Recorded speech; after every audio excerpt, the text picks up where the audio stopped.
Okay, what are you gonna do when you blow up? And how are you gonna maintain that? Because people always say, like, the industry is always looking for the next big thing, unique big thing. Okay, I'm gonna tell you what to do.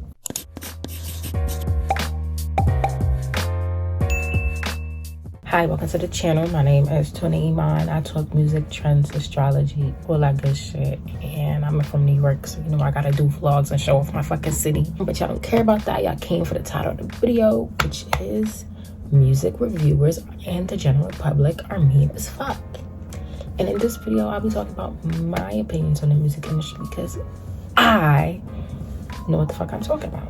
Let's get into it. First of all, how about y'all try and make some music? And you know what? No tea, no shade. One of the most prominent music reviewers just dropped a song. I didn't listen to it because I don't want to be mean as fuck like y'all. So I didn't listen to it, but I just watched a little bit of a video talking about it. And I guess it was ass. I didn't listen to it. I don't know what it sounded like. But basically, the person in the video, I'll put the video right here. I didn't watch the whole video neither. I just got on camera because I had planned to make this video, but I wasn't planning to make it today. But I felt inspired to make it today because of that video. And basically, he was saying how the music reviewer type person has mad time to make a better song. Y'all see how it's not easy to make music, and being an artist in general is such a pivotal role in society, and especially a musician. Let's talk about it. God is an artist. That's a fact. Like, let's just drop that there. God is an artist, and when you tap into your creativity, you tap into divinity. You are showing us your connection and how you connect to that spiritual side of you. You don't have to be spiritual. You don't even have to agree with me. But either way, to me, it's you doing magic every time you make art. You yourself are walking art. What really inspired me to make this video was I saw a video that talked about how little babies falling off. Little baby. The little baby. And I just find it so crazy how, and not to say like he isn't falling off, but I just find it so crazy how the same people who will help build you up will be the same ones to bring you down. And we already know how powerful words can be, so why would you say this man is falling off? And I think we all forget that artists are people, artists are human. And actually, that's another thing I want to get into before I go back to that little baby topic, which I think what I'm about to say ties into that. We talk about artists. It's like when we talk about them, we strip the humanity from them and we just talk about them like they're a brand. And they are a brand, but they're also a person. Don't get me wrong. I know like this is the entertainment industry. Like, it's so interesting, like, especially because certain reviewers and journalists end up being in these same rooms with these artists. So it's like, you just said that my shit is ass and you want me to shake your hand. Going back to Lil Baby, I also feel like, and going back to that, they're also human. Because they're human, there's only so much energy that you could put into your art. Say for instance, you're going through something behind the scenes. The same amount of energy that you put into your art, now you're gonna have to allocate some of that energy to that crisis. I just think it's so many things that we don't know about that go on in people's lives, and even outside of the music industry. We see this time and time again even with Chadwick Boseman. Yeah, I talked about how that man was skinny and sickly, and then guess what? He died.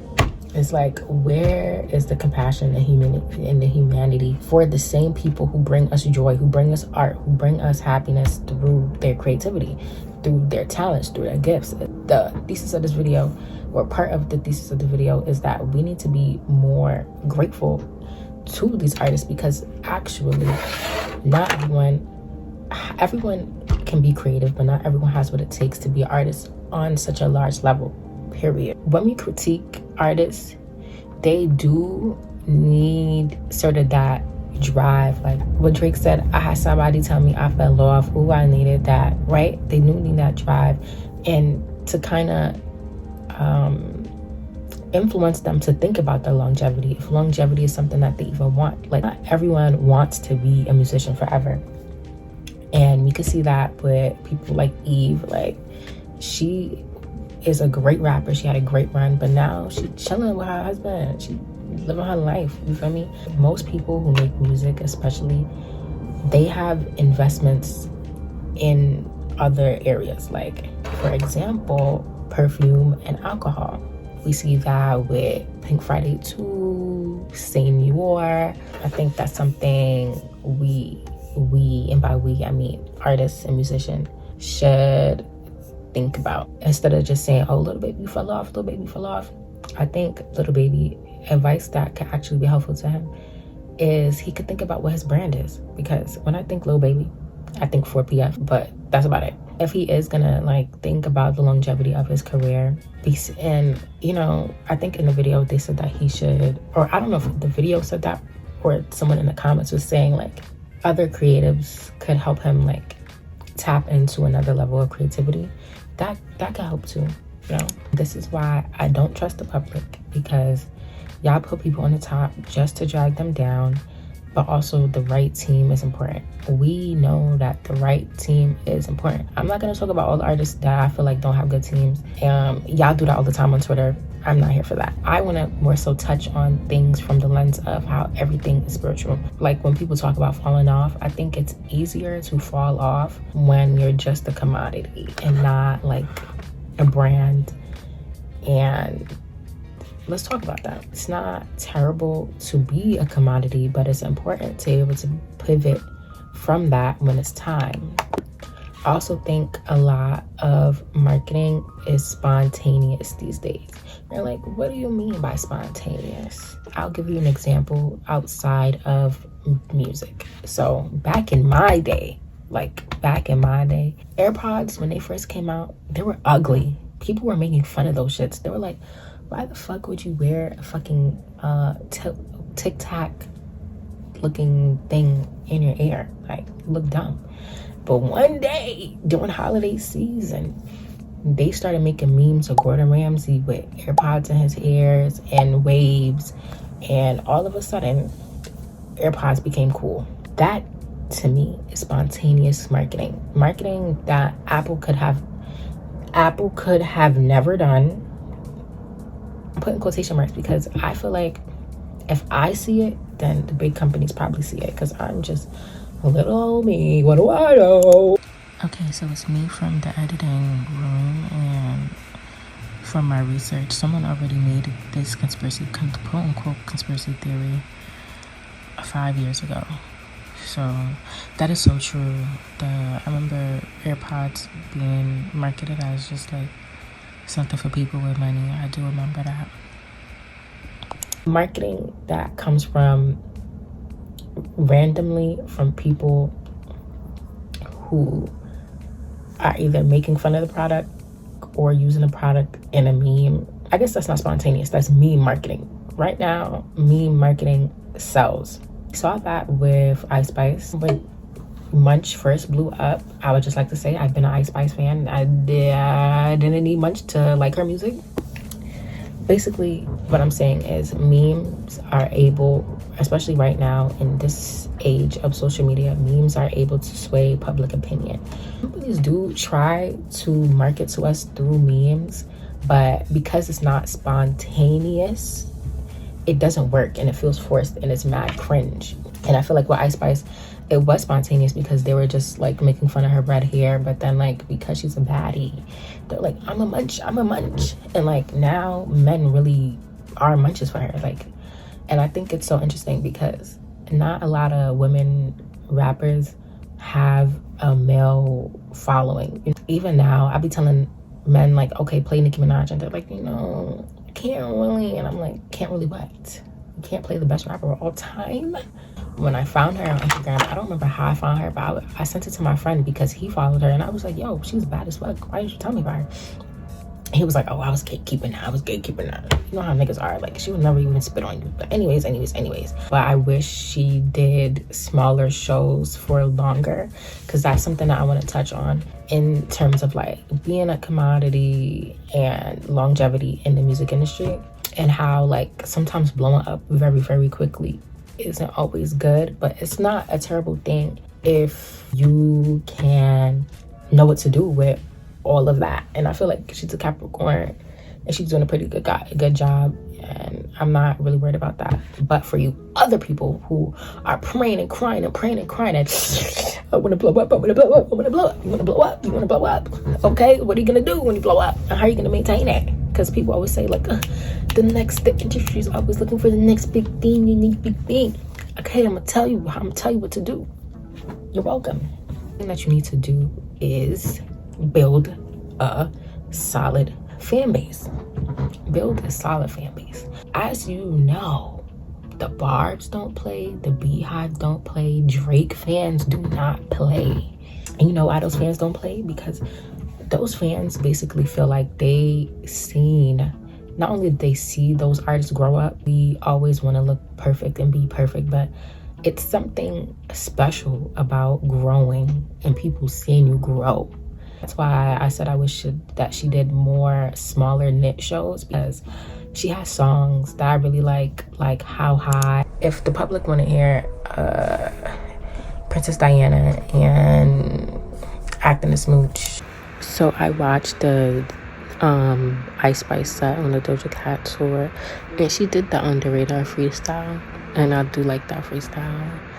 So, you know, she did say it was for her day one, so I still think she acknowledges her day one fans as well as giving like the GP what they want. So yeah, like I said, I had no worries about her longevity, even though a lot of people, I said commodity in a lot in the video, but I meant to say gimmick. When I said commodity, I really meant like a gimmick, because I looked up the definition of commodity, and that's not I don't know why I thought commodity could be used in that way, but I think I meant gimmick. You don't have to sing your old songs, but I'm saying like a lot of musicians do, because the old songs is how we found you. But it's different when, I guess, most of your fans didn't find you from your old music, blah, blah, blah. The video is not about Ice Spice. This video was to other artists who feel like they want to blow up right now. To you, I say tight-knit shows are just always gonna hit that like one-to-one connections to fans, and they won't just see you as a commodity, because it's a balance, you know, with intimacy, but also like the parasocial relationship where it's like, all right, you don't know me, but like you support me and I love you type shit. You're giving me my energy, I'm giving you your energy back. It's a even and less toxic energy exchange than when you're just like, all right, you my fans, thank you, da.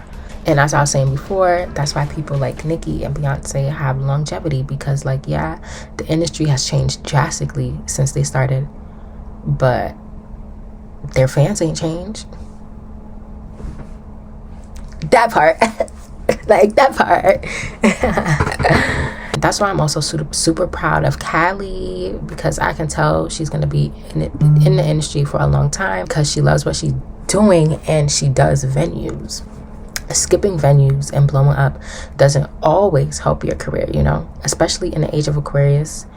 If you want to be a commodity, you're going to have to be damn near a robot. I'm just waiting to see which record label want to be the first one to push a AI artist, to push a virtual artist, because you know they're already making stuff. They're already making one. Like I seen a group on TikTok that doesn't really exist, but like the musicians are real, but the group is fake. And there's nothing necessarily wrong with that. I'm just saying, like, this is the world that we're moving into.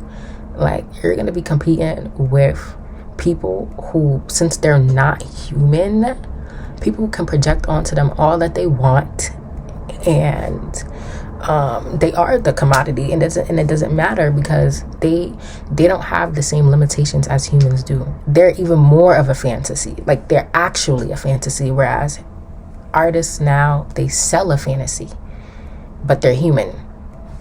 You see what I'm saying? But on the flip side, authenticity will be selling like hotcakes. But we're entering another digi-pop era, and I can definitely see like VTubing artists becoming super popular. There's actually a Sims 4 VTuber out already, and I think she's like the first person to VTube a Sims 4 character.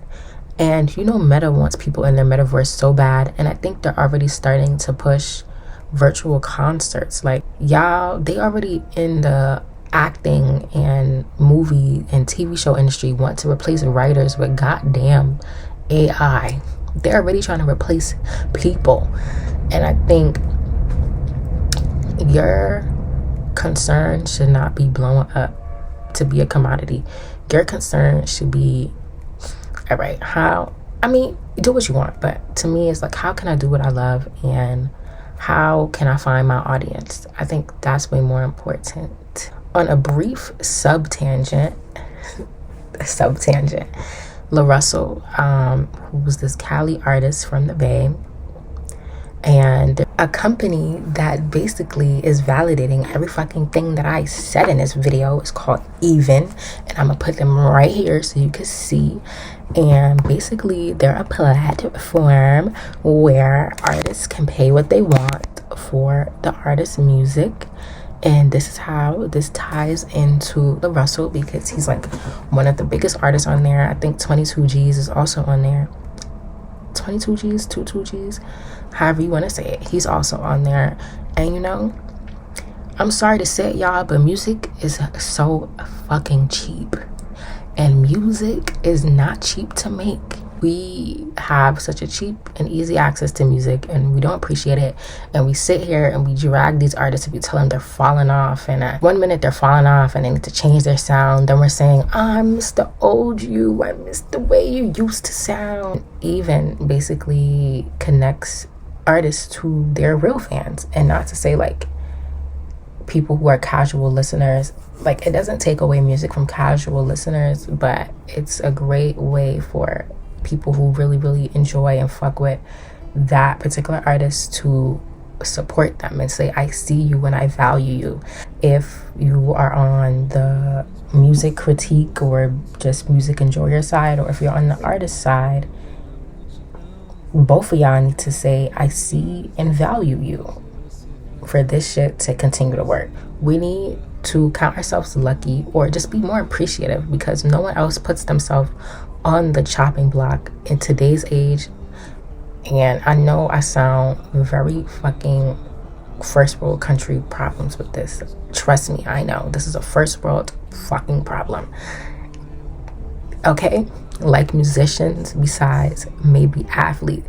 And by chopping block, I just mean energetically, they get trashed. Like trashed and dragged and trashed and dragged and trashed and dragged and trashed and dragged. Like, that is the entertainment industry. That's why I said that a lot of this is spiritual, because you cannot be as big and as seen and as out there if you are not working on your spiritual protection, working on your self-concept, working on the inner work needed to stand tall every day. And we hear about it in songs like Girl on Fire, Nicki's verse, listen to it. We hear it on songs like a lot of Nicki's music, actually. We hear it in songs like, maybe not a lot, but if you know, you know. We hear it in songs like Cobra by Megan Thee Stallion. When I sat down to initially record this video, His Had Not came out. Congrats on the #1 to Meg. And I think in another video we could definitely touch on how not even in just music, the newer generation literally always has to deal with like the older generation as their adversary, and like why that is and what we can do about it. And that's kind of part of the reason why I make videos like these, because I personally know that it's such a large hump to even, like, it's such a large curve to even get over, to want to put your music out there. And that's what deters a lot of artists, not even just musicians, but artists in general, because of critics and how brutal y'all could be and how easy y'all be like, that shit sucks, take that shit off, boo, we don't want to hear that shit. First of all, you're a flop. Oh my gosh, the word flop. I don't want to keep going on this topic, because we'll be sitting here forever. Having the right team, it's crucial, but here's the kicker. It's also about personal growth, spirituality, being vulnerable in your music, because that's what connects you to people beyond just being another commodity. But that's even if the public is listening. And that's why I just feel like, fuck the public. Focus on who is supporting you. If you didn't get nothing from this video, focus on who's supporting you, and just know, I see you. I see that you're doing the work. I know that this balancing act is not easy, because it's so easy to say like, oh, just be yourself, when who you are might not sell as quickly or as easily as if you put on a gimmick and put on a show. And I'm not against putting on a gimmick and putting on a show. I'm just saying, in the future, what I see and what I predict, you know who could really put on a show? AI. You know who don't get tired? AI. So, you know what's gonna be able to combat AI? Reality, realness, authenticity. That is just my 100 cents. That's my $1 that I gave y'all. If you made it so this far in the video, thank you so much for listening, because I really appreciate that. And I'll see y'all in the next video.